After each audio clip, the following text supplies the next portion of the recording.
People would always ask, what's the best part about living in Mexico? And my answer to that question changed all the time, but then they would ask, well, what's the worst part about living in Mexico? And my answer to that question was always being responsible for other people's babies.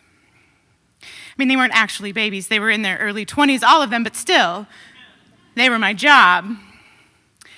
I was the local coordinator for an international volunteer program, so every year in the fall, I would get a new group of volunteers, 6 or 8 or 10 of them from this country, and their entire year of programming and logistics was my job.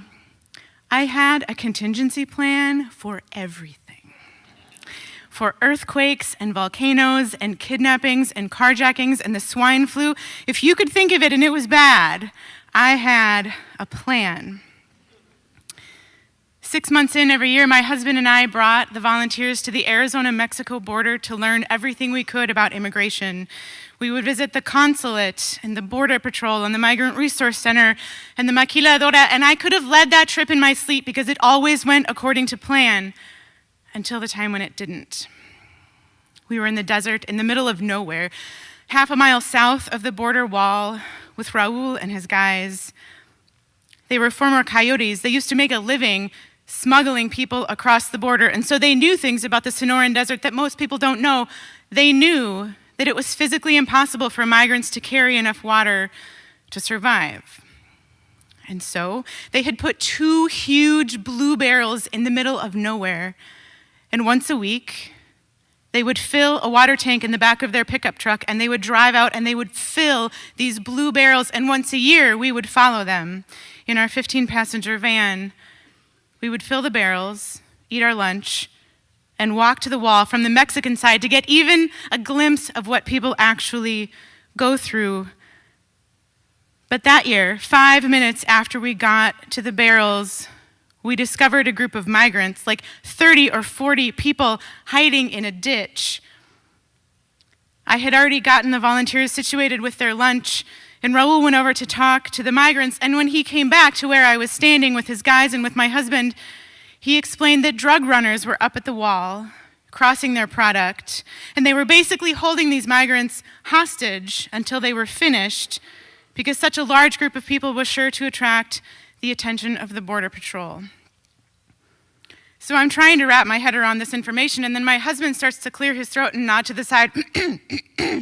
And I turn and I look, and not 20 feet this way, standing right next to the ditch, is a man dressed head to toe in black, wearing a ski mask and holding an automatic weapon. I did not have a contingency plan for this. So I turned to Raul like we're at a picnic and it has started to rain, and I said, so I think we're just gonna go now.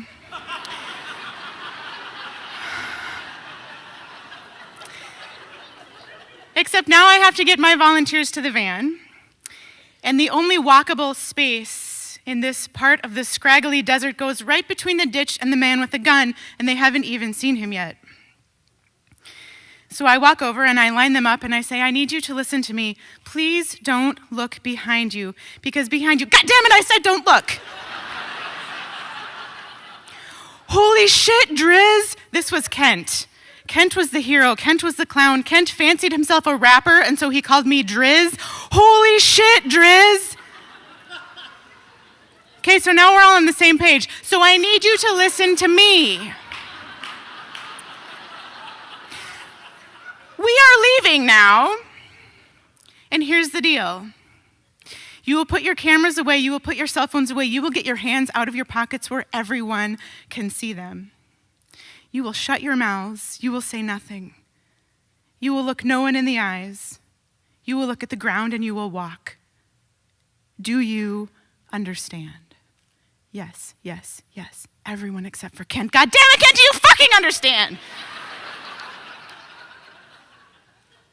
Yeah, Driz. Then walk. And they did. My husband went first and my volunteers followed behind him single file like ducklings. And I came last, and I don't know why, but when I got to the point right between the ditch and the man with the gun, I broke my own rule and I looked him in the eyes and he was shaking. And I was shaking. And we got back to the van and it took us 20 minutes to drive out of the scraggly desert back to the highway, and no one said a word. When we got to the highway, I turned around, and the volunteers were all sleeping. And my husband turned to me. That's kind of what I thought too.